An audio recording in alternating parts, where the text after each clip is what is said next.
Assalamualaikum warahmatullahi wabarakatuh. Apa kabar teman-teman semuanya?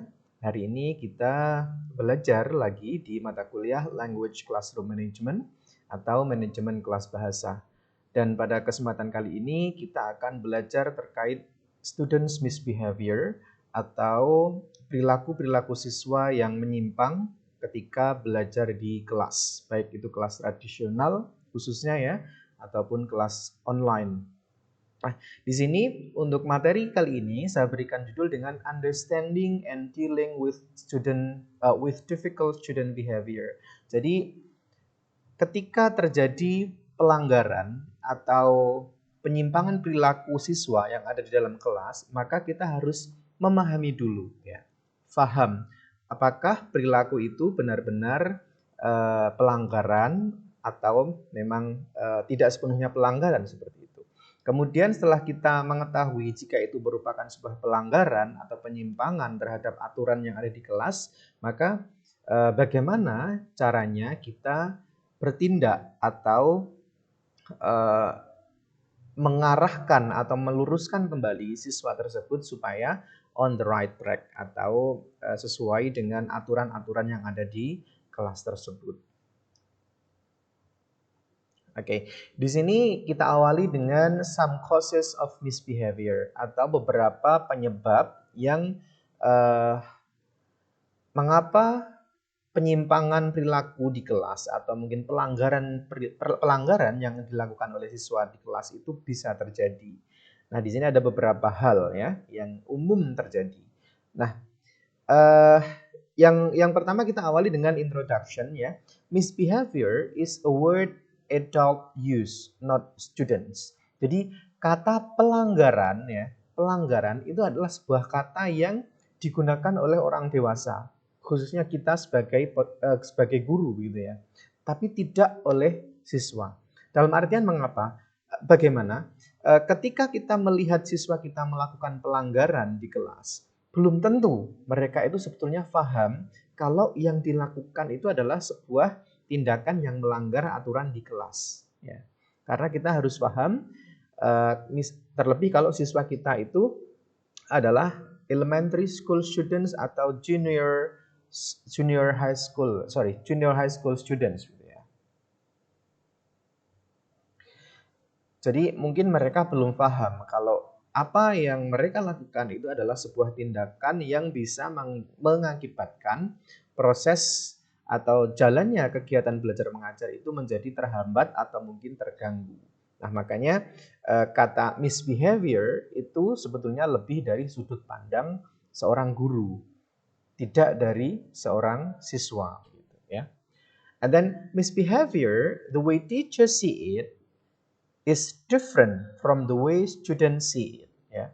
Jadi terkadang guru melihat sebuah pelanggaran itu berbeda persepsinya dengan apa yang dilihat oleh siswa. Jadi siswa melihatnya this is not a misbehavior, ini bukan sebuah pelanggaran karena apa? Saya rasa ini wajar misalnya ketika terjadi proses pembelajaran bahasa di kelas ternyata ada siswa yang rame misalnya, bercanda mengganggu teman kanan kirinya.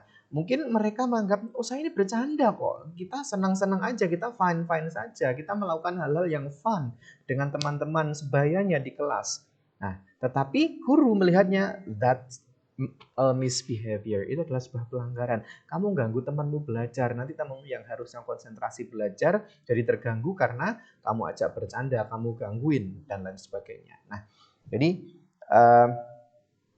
kita harus apa istilahnya ya? Sebagai guru kita juga harus apa istilahnya? Memandang persepsi itu dari persepsinya dari persepsinya siswa gitu ya. Tidak serta-merta kita secara saklek gitu ya, memaksakan kehendak, oh kamu melakukan pelanggaran, kamu harus dihukum. Tidak peduli apakah pelanggaran yang dilakukan itu memang benar-benar pelanggaran yang dalam artian it needs serious thing to do gitu ya, atau itu adalah sebuah bercandaannya seorang anak-anak ketika mereka berjumpa dengan kawan-kawan sebayanya begitu ya. Oke, kemudian berikutnya adalah students are naturally curious. Jadi secara alamiah siswa-siswa kita atau anak didik kita itu semuanya itu memiliki rasa ingin tahu yang tinggi gitu ya. They explore, they try, they experiment, they test, and some of their behaviors can be seen as inappropriate by teachers. Nah, karena rasa ingin tahunya itu ya, mereka terkadang melakukan eksplorasi, melakukan percobaan, eksperimen, ya. Tetapi terkadang hal-hal yang dilakukan itu dilihat oleh guru itu adalah sebuah tindakan yang melanggar begitu, ya. Nah, makanya itu tadi guru juga tidak boleh semena-mena bahwasanya sebetulnya mereka itu kan melakukan eksplorasi, mereka melakukan eksperimen misalnya, tetapi kok dianggap pelanggaran. Sudut pandangnya kan berbeda, itu terjadi different point of view between the point of view of the teacher and also students' point of view.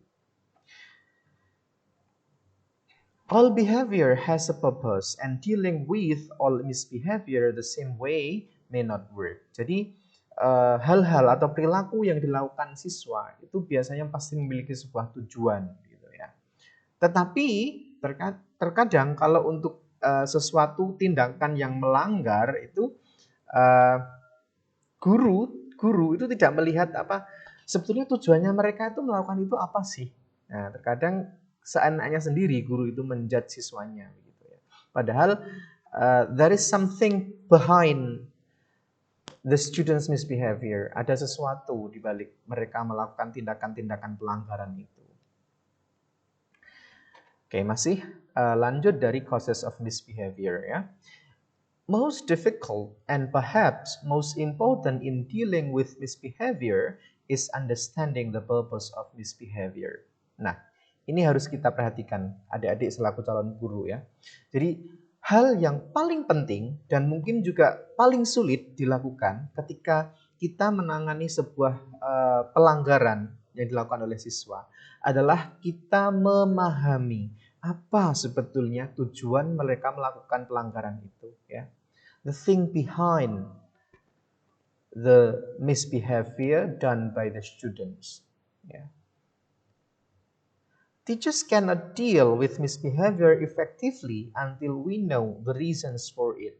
Ya, kita sebagai guru tidak akan pernah bisa menyelesaikan kenakalan-kenakalan siswa itu, tindakan-tindakan pelanggaran yang dilakukan oleh siswa itu secara efektif jika kita tidak tahu alasan mereka melakukan itu apa, gitu ya.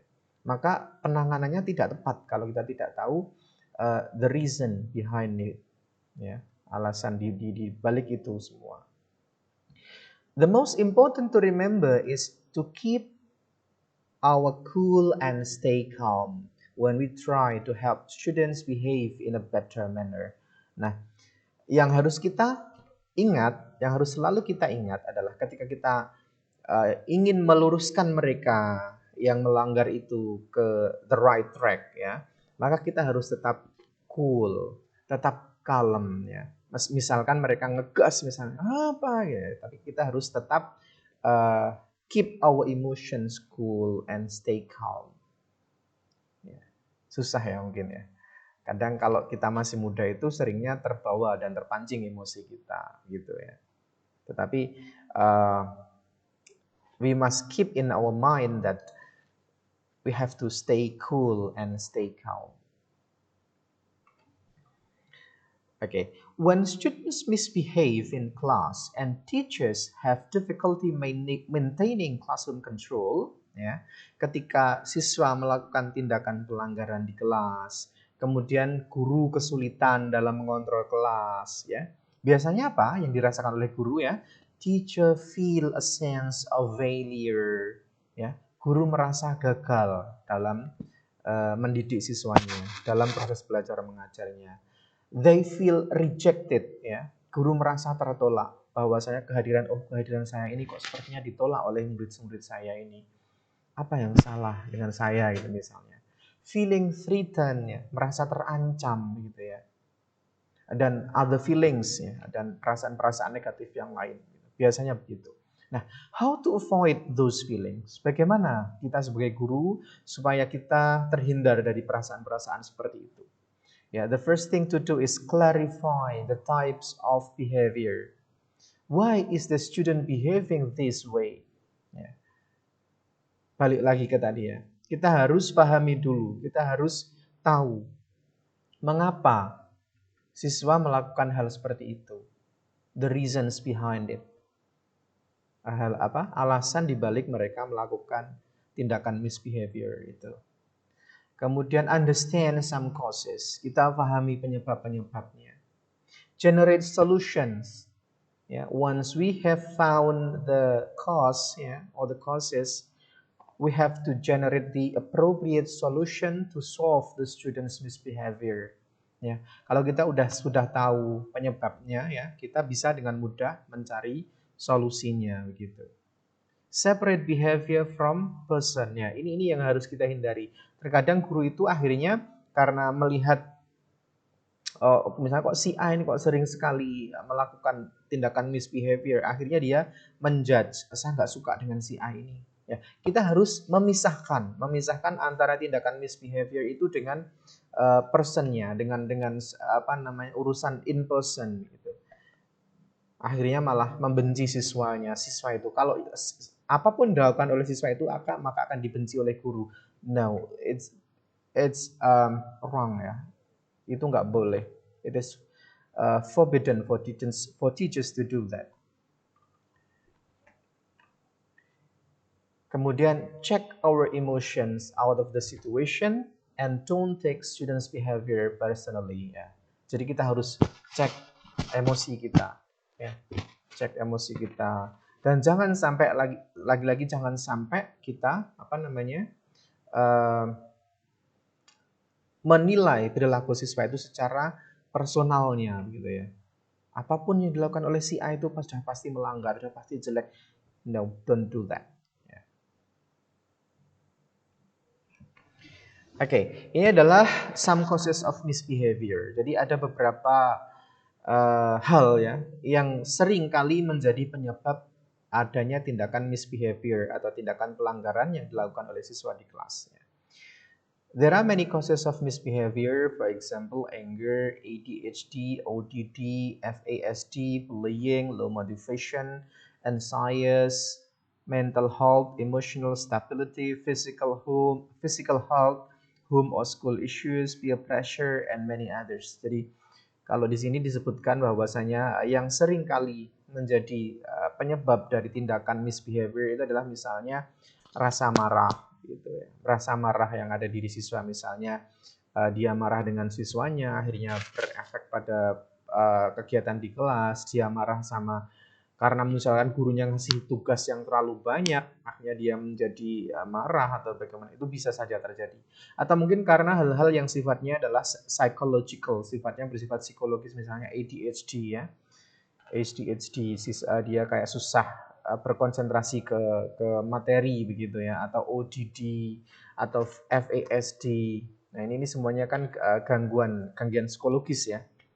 Atau mungkin karena bullying, dia sering kali mendapatkan bullying oleh teman-temannya di kelas, sehingga itu effects ya, berdampak pada kegiatan pembelajaran. Kemudian dia memiliki low motivation, anxiety ya, rasa cemas, kemudian gangguan mental, gangguan emosional yang tidak stabil, atau mungkin gangguan fisik, kesehatan fisiknya, dan lain sebagainya. Banyak ya.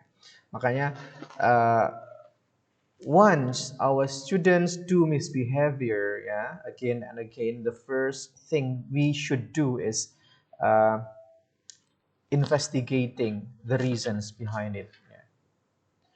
Kemudian, but the majority of behavior emerge from, ya, tetapi yang sering kali atau yang mayoritas penyebab dari tindakan misbehavior itu diakibatkan oleh apa? Yang pertama adalah lack of attention. Biasanya siswa itu dia kurang perhatian. Dia kurang perhatian di rumah, dibawa ke sekolah. Ternyata di sekolah juga gurunya nggak perhatian juga, sehingga dia akan cenderung mencari atau melakukan tindakan-tindakan yang di luar yang melanggar kedisiplinan supaya dia diperhatikan oleh gurunya begitu. Nah, tetapi kadang guru juga nggak nyadar ketika dia sudah melakukan pelanggaran, okay, well, you do misbehavior and then you will get a punishment. Seperti itu. Kemudian lack of power. Jadi misalnya dia itu mungkin di rumah itu misalnya, kadang kan ada ya orang-orang tua itu yang memperlakukan anaknya itu eh, dalam artian kurang kurang baik lah ya. Misalnya si anak itu selalu ditekan, selalu mendapatkan penekanan, kamu harus begini supaya bisa begitu. Nah, itu sebetulnya anak kan merasa dia nggak punya power kan, dia nggak punya power untuk apa namanya, bukan untuk membantah ya, tapi untuk berargumen kepada orang tuanya untuk apa namanya, menyuarakan isi hatinya. Oh, it's not my passion, dad or man, like that. Itu bukan passion saya kok. Bapak dan ibu meminta saya, memaksa saya untuk melakukan ini. Nah, untuk menegosiasikan apa yang dia rasakan itu dengan orang tuanya. Misalkan kadang kan ada orang tua yang otoriter seperti itu. Nah, dia merasa tertekan, akhirnya terbawalah itu ke kelas. Dia di kelas akhirnya menjadi siswa yang merasa super power. Itu teman-temannya itu semuanya digangguin, misalnya diancam segala macam. Nah, bisa jadi seperti itu penyebabnya. Atau mungkin yang ketiga, lack of self confidence atau fear of failure ya. Dia nggak kurang percaya diri, takut gagal misalnya. Sehingga dia cenderung melakukan tindakan-tindakan indisipliner di kelas. Kemudian seeking revenge. Seeking revenge itu apa ya istilahnya?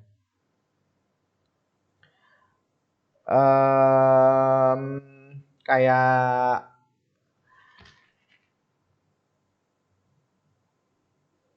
apa sih istilahnya kalau dalam bahasa Indonesia seeking revenge itu?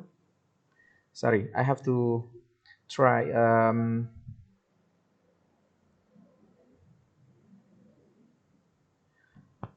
Revenge. Oh ya, begini. Jadi misalnya kayak gini. Ketika dia misalnya seorang anak itu pernah diperlakukan ya kayak tadi sebenarnya yang lack of power itu, di rumah dia diperlakukan tidak adil, diperlakukan secara otoriter oleh orang tuanya, maka dia kayak semacam mencari pelampiasan gitu ya. Mencari pelampiasan apa sih? Oh iya, ini melakukan balas dendam lah ya. Dalam bahasa Indonesianya bisa diartikan seperti itu. Melakukan balas dendam terhadap apa yang pernah dia rasakan di luar kelas gitu. Maka kalau itu sampai terbawa ke dalam kelas, maka itu juga bisa menjadi salah satu penyebab misbehavior begitu ya. Kemudian yang kelima adalah seeking excitement. Ini kalau seeking excitement ini kayak dia mencari melakukan tindakan misbehavior itu karena ingin mencari kebahagiaan atau kepuasan gitu ya. Dia memang sukanya memang troublemaker begitu ya.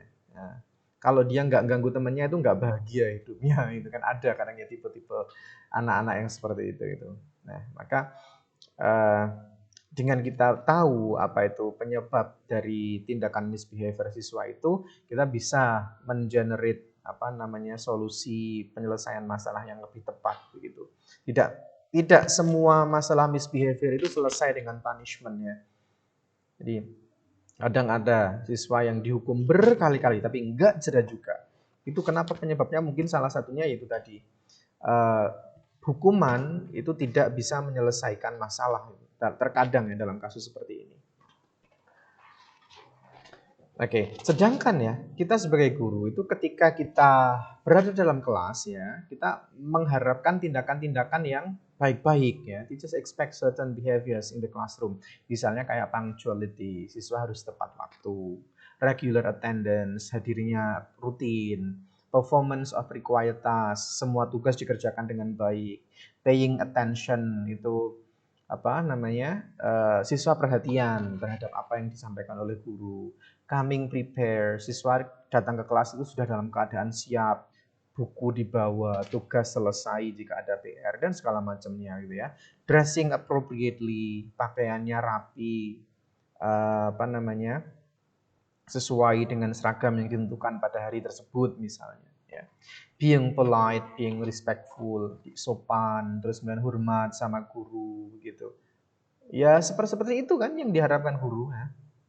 Makanya cenderungnya kalau ada siswa yang melanggar dari ini misalnya ya, sesuatu yang the things that are expected by the teachers in the classroom, maka dia akan dianggap misbehavior begitu.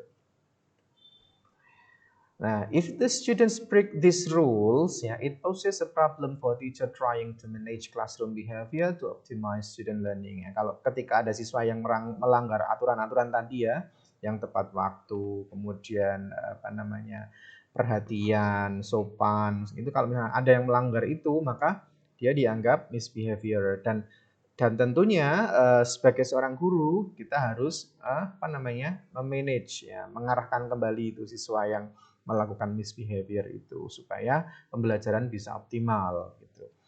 First thing to do, rank those behaviors in order of importance depending on behavior and then teachers respond. Nah, tidak semua tindakan misbehavior itu harus direspon apa ya secara serius ya. Lagi dan lagi kita harus melihat reasonnya.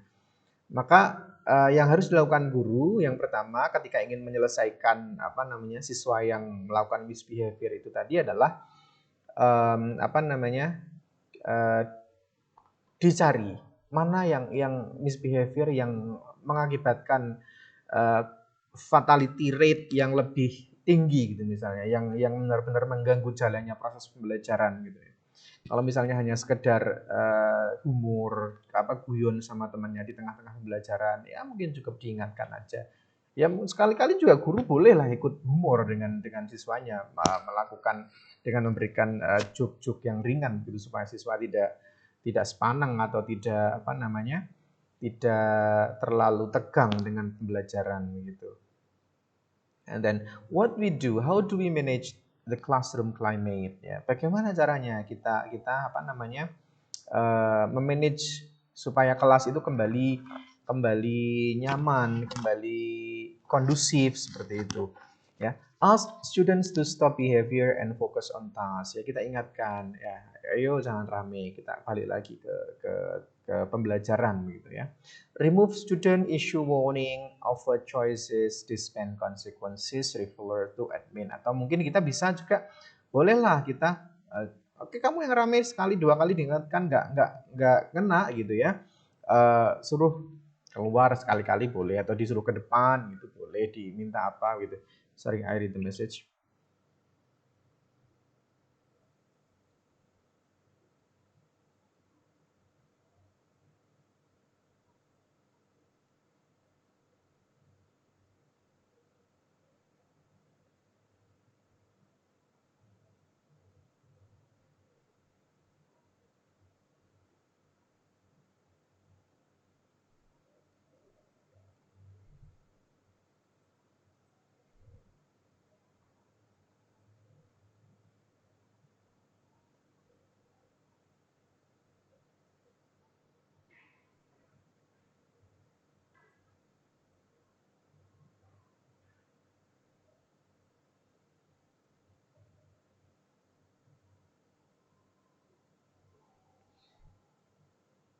Oke.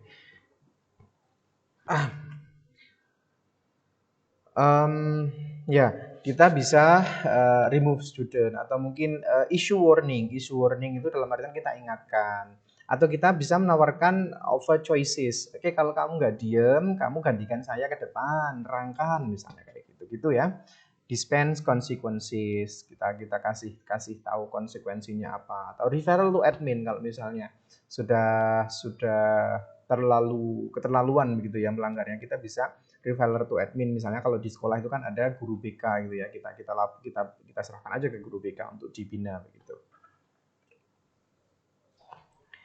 Oke, sekarang adalah if students break these rules, ketika ada siswa yang melanggar aturan-aturan yang di atas tadi ya, punctuality, be prepared dan lain sebagainya itu ya, does it make you angry?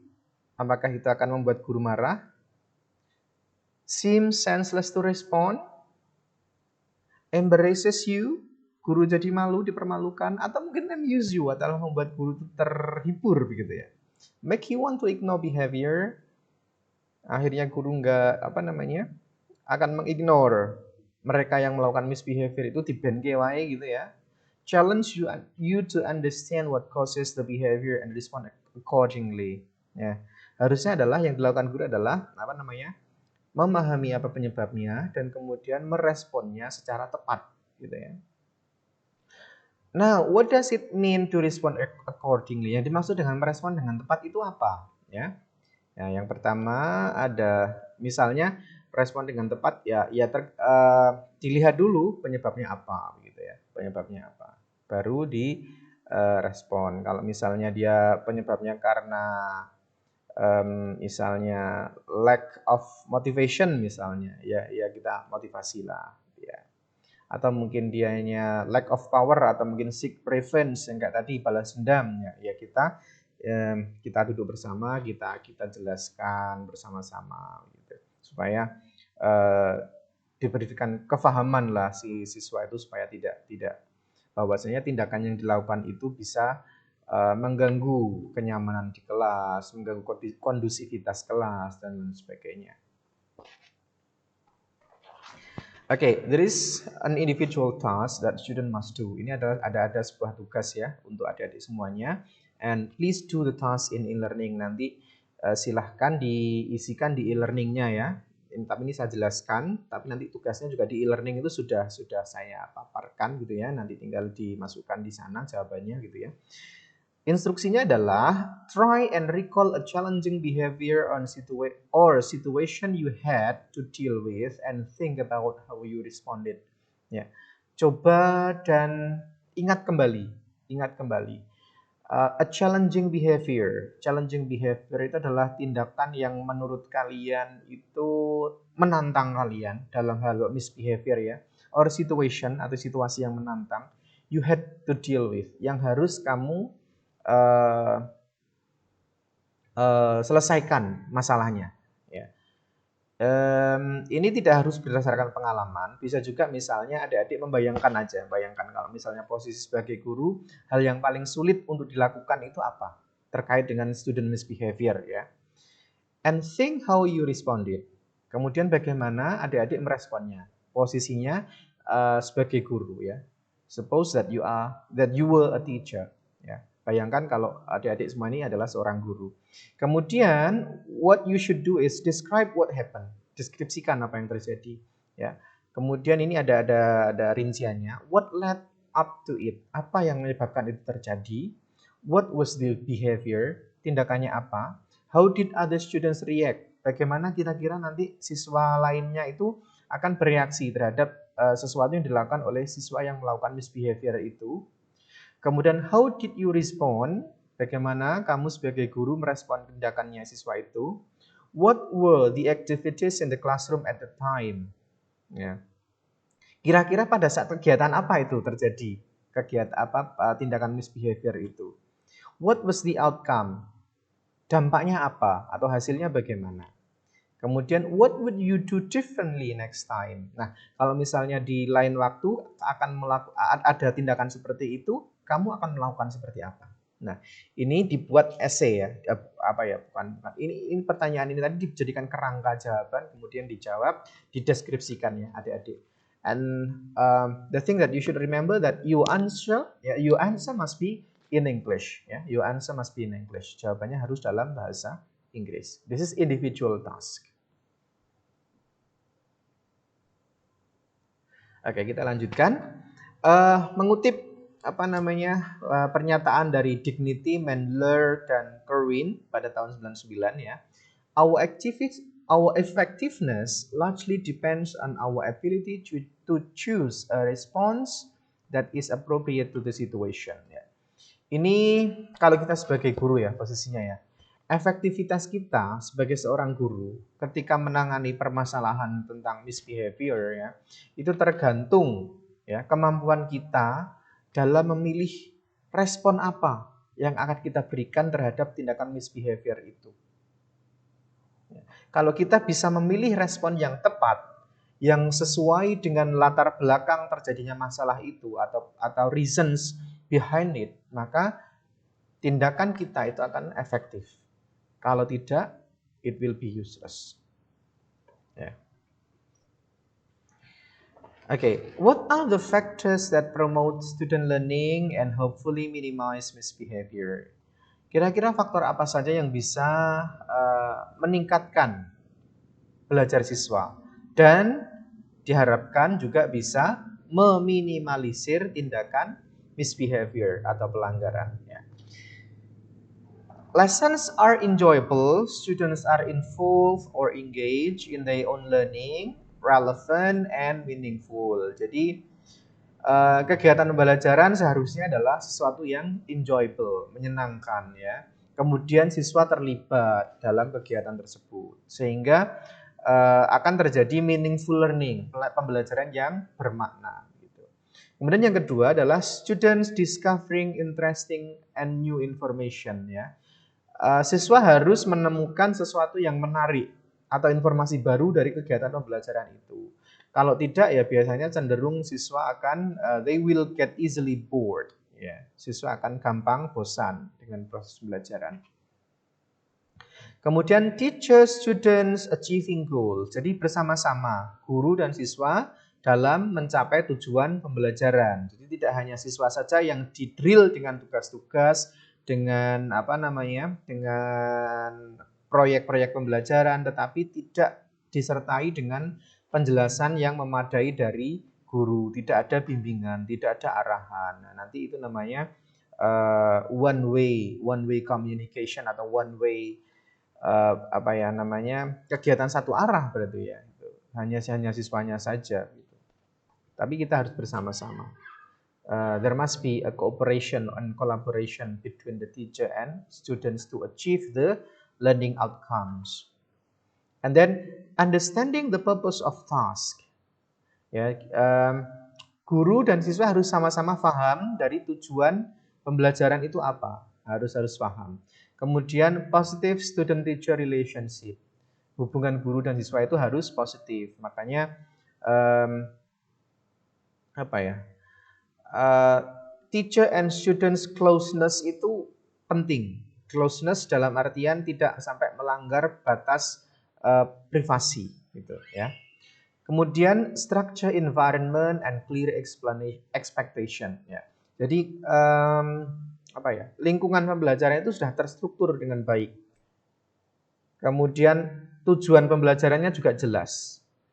Kemudian kalau ada formative and summative assessment practices, ya, formative and summative assessment practices are known to students. Kalau misalnya ada penilaian secara formatif atau sumatif, maka siswa harus tahu gitu ya. Formatif itu adalah penilaian yang proses oriented.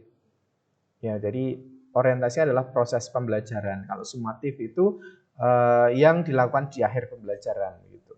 Jadi siswa harus tahu kalau misalnya ada formatif penilaian yang kalau kemarin itu kita belajar tentang classroom participation ya, misalnya partisipasi siswa itu dinilai ya, siswa harus tahu kalau partisipasinya itu dinilai ya. Jangan mereka tidak tahu sehingga nanti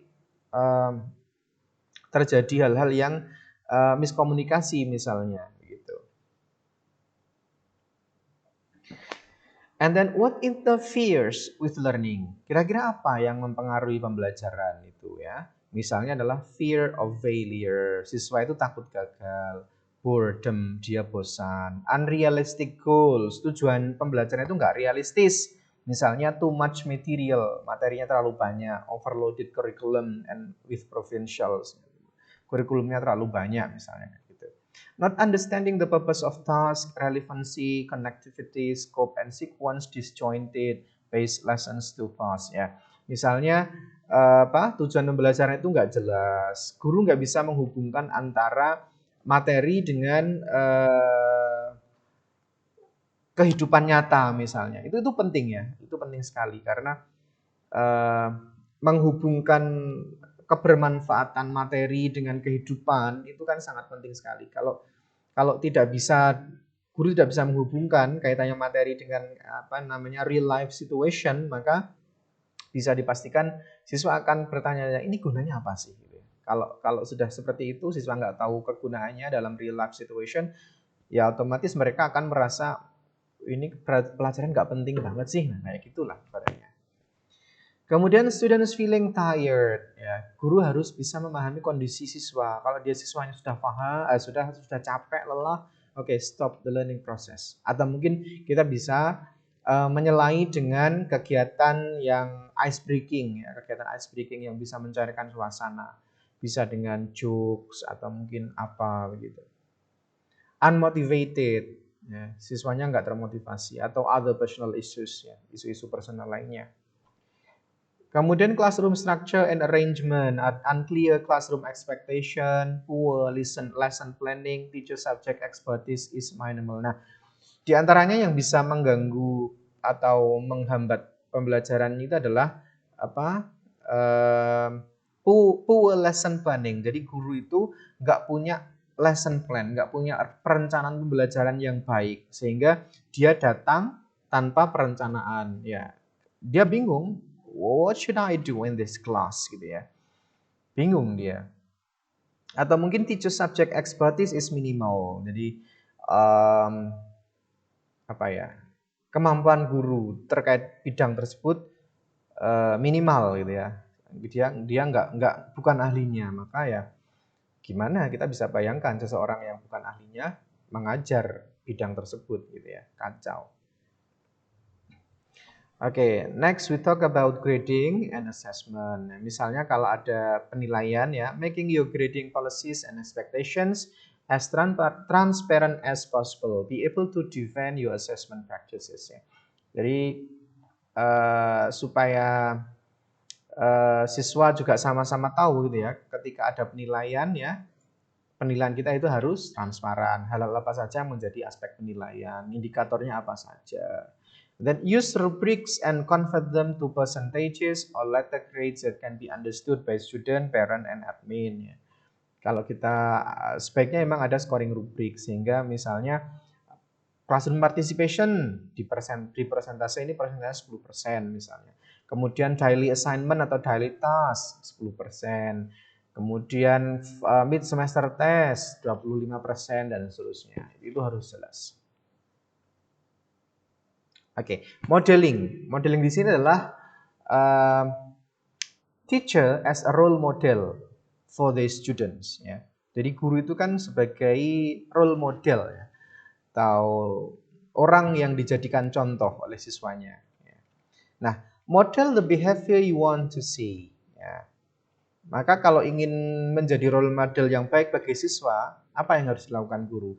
In class prepare and on time. Discuss or write out class overview. Jadi ketika di kelas ya guru harus well prepare, semuanya sudah disiapkan gitu ya. On time, tepat waktu.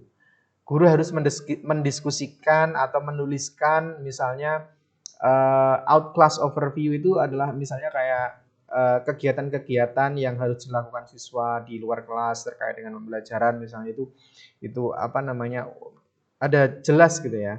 What should I do gitu.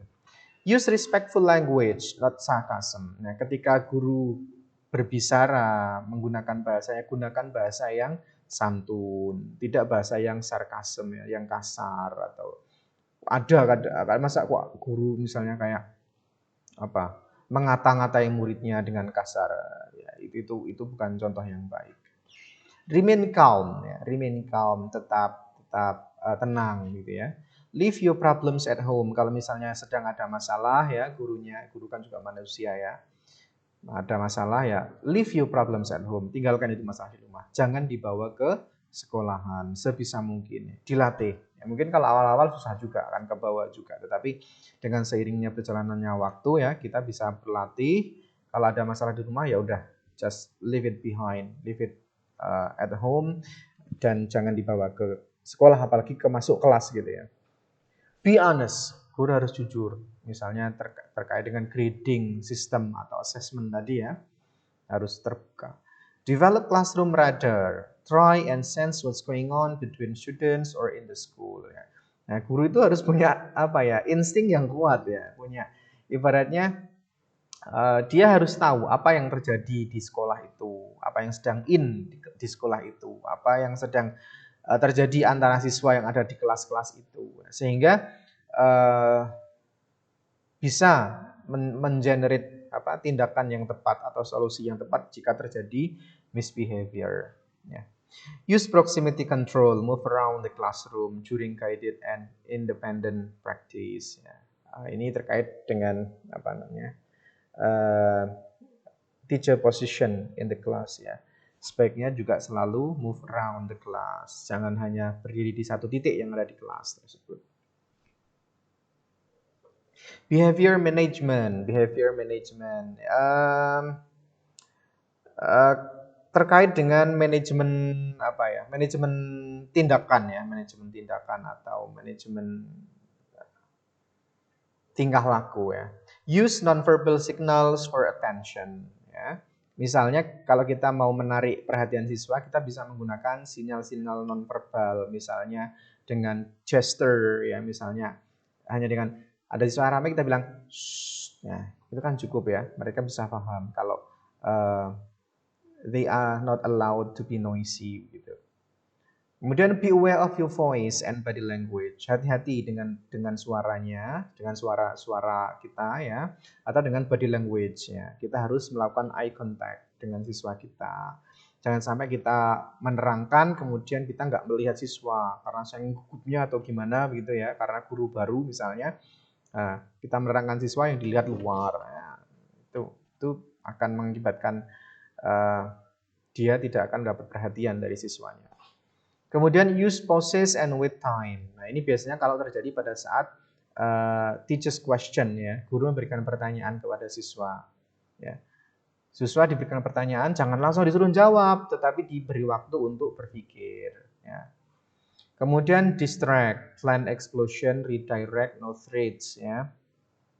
Guru bisa istilahnya? Kalau misalnya ada distraction, ya, distraction itu kan kayak pengecoh. Jadi siswa yang harusnya konsentrasinya ke pelajaran, ke materi, dia terpecah entah karena apa gitu, ya.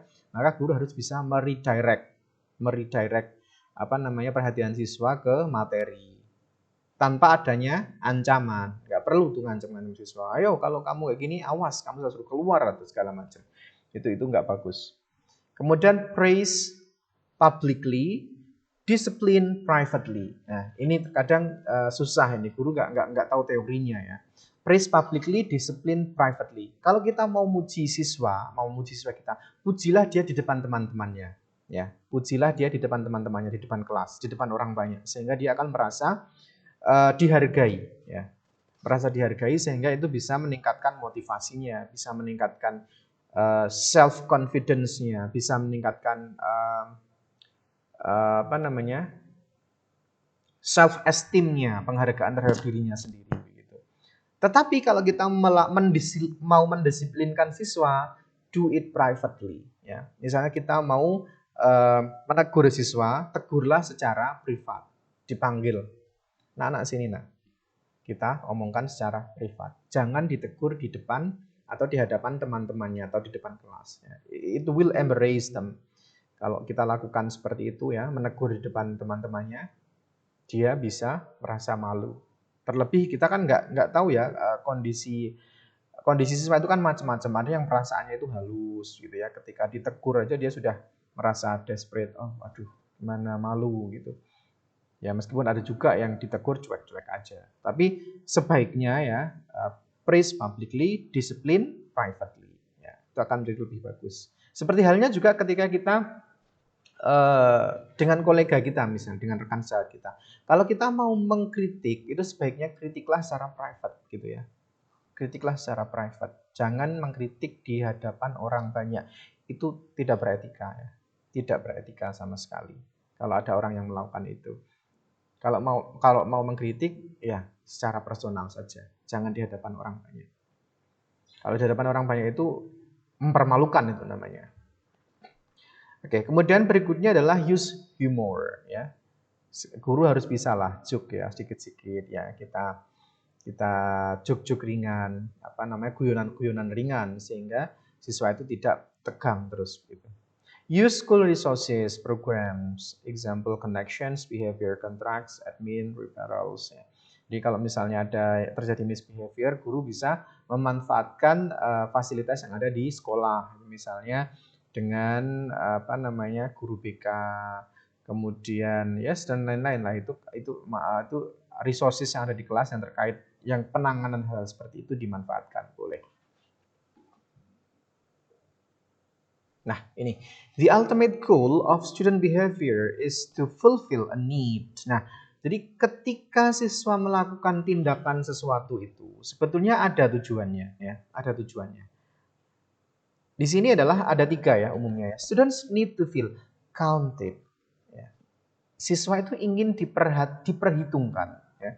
Jadi kalau misalnya ada siswa kok dia selalu ingin menonjolkan dirinya, atau mungkin sebaliknya dia selalu bikin onar, itu sebenarnya mungkin salah satunya adalah dia ingin merasa ingin diperhitungkan. Ya. I am significant. The teacher notices me and cares about what I have to say. Ya. Saya ini apa ya, signifikan. Saya ini punya andil, saya itu punya peran gitu misalnya. Supaya guru itu memperhatikan dia, ya, care terhadap apa yang dia katakan. Kemudian yang kedua, students need to feel capable, ya, supaya guru itu tahu dan juga teman-temannya itu kalau dia itu mampu, gitu ya. I have the ability to do whatever is asked of me. Saya itu pasti mampu, apapun yang diminta ke saya, itu biasanya. Dia tujuannya itu salah satunya. Atau mungkin students need to feel connected. The teacher likes me and cares about who I am. Ya, supaya tujuannya itu adalah guru itu perhatian, suka sama dia, peduli sama dia, ya kayak gitu. Nah, itu. Okay, this is the conclusion, ya. Students may not remember what we teach, but they will never forget how we treat them. Ya. Jadi siswa itu mungkin tidak akan mengingat hal apa atau materi apa yang kita ajarkan kepada mereka dalam hidup mereka. But they will never forget how we treat them.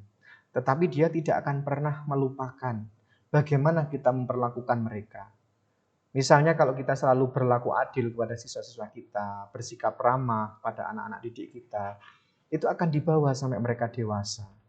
Ya, akan diingat terus. Begitu juga kalau kita memperlakukan mereka dengan kasar, misalnya dibentak, dipermalukan di hadapan teman-temannya, apalagi sampai dipukul di hadapan umum. Jangan salah. Kalau mereka kelak nanti jadi orang, ya, yang posisinya melebihi kita misalnya, bisa kita ya dibalik nanti kita. Bapak itu siapa? Gitu, ya. Makanya ingatlah bahwasanya siswa-siswa kita itu adalah calon orang-orang besar nanti di masanya. Dan kita ditakdirkan oleh Allah, ditakdirkan oleh Tuhan menjadi salah satu perantara yang mengantarkan mereka menuju jalan suksesnya masing-masing. Kita kan nggak tahu ya, entah mereka nanti jadi anak-anak yang nakal itu, entah nanti mereka jadi pejabat atau jadi apa nanti ketika mereka dewasa, gitu kan? Oke. And then kita sedikit mengutip dari Einstein ya. I never teach my pupils. I only create an environment in which they can learn. Ya, ini kata Einstein. Saya nggak pernah mengajar itu siswa saya, anak didik saya. Saya hanya menciptakan sebuah lingkungan, sebuah keadaan, sebuah situasi yang mana mereka bisa belajar. Itu yang terpenting, ya.